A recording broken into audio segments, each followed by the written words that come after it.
Broken into, your things are stolen, and then you have to pay to get them back. It's happening to crime victims in our area, and it's perfectly legal. Local 12's Anjanette Levy tells us how one man feels like he's paying the price twice. Anjanette. Well, Cammie, we've heard from several people on Facebook whose stolen property turned up at a pawn shop.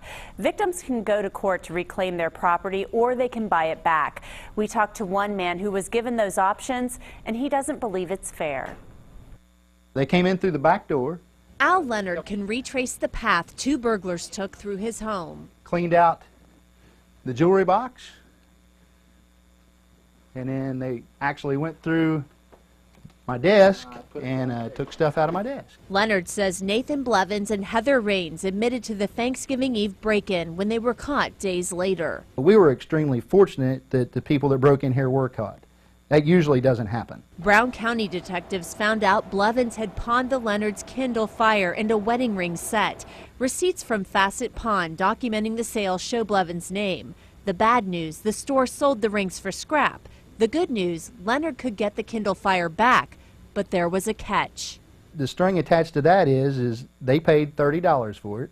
So if I want it back, I have to pay $30 for it. We spoke with the manager of the Facet store here in Amelia where Al Leonard's belongings were sold.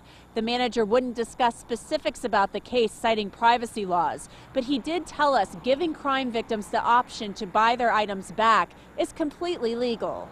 They have two options they can go with, and they can either pay us or they can go through the court system. Manager Kevin Newkirk says crime victims can ask the court to order a pawnbroker to return the property.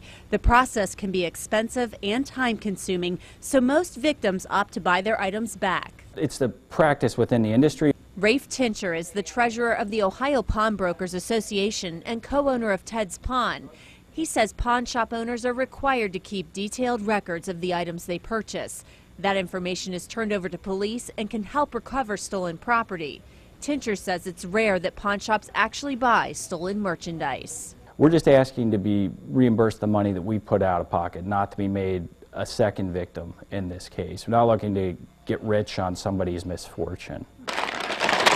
Detectives recovered some of Al Leonard's property, these watches, 2 laptops, and the $2 bill he received as a gift when he was a child. But the idea of buying back his Kindle isn't sitting well. I think it's silly that the person that is a victim of a crime then has to buy their own stuff back. It makes absolutely no sense.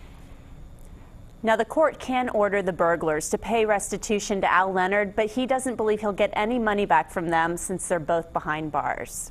Anjanette, it doesn't seem right. What allows the pawn shops to be able to do this? Well, the pawn shop owners say that it's actually in the state statute.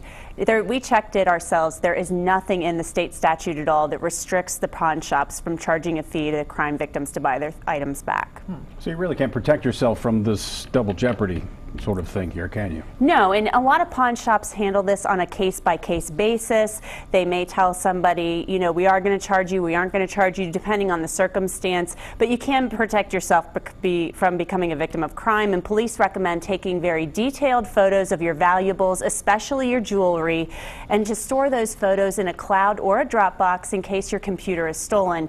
But if something is stolen, you need to file a detailed police report and keep the serial numbers of your electronics and other items handy so you can provide that to police to help them track down your items should they ever be stolen. And let's hope that a lot of people can learn from this and they don't get into this predicament again. Well, those are good tips that you gave us. All right, thanks, Anjanette.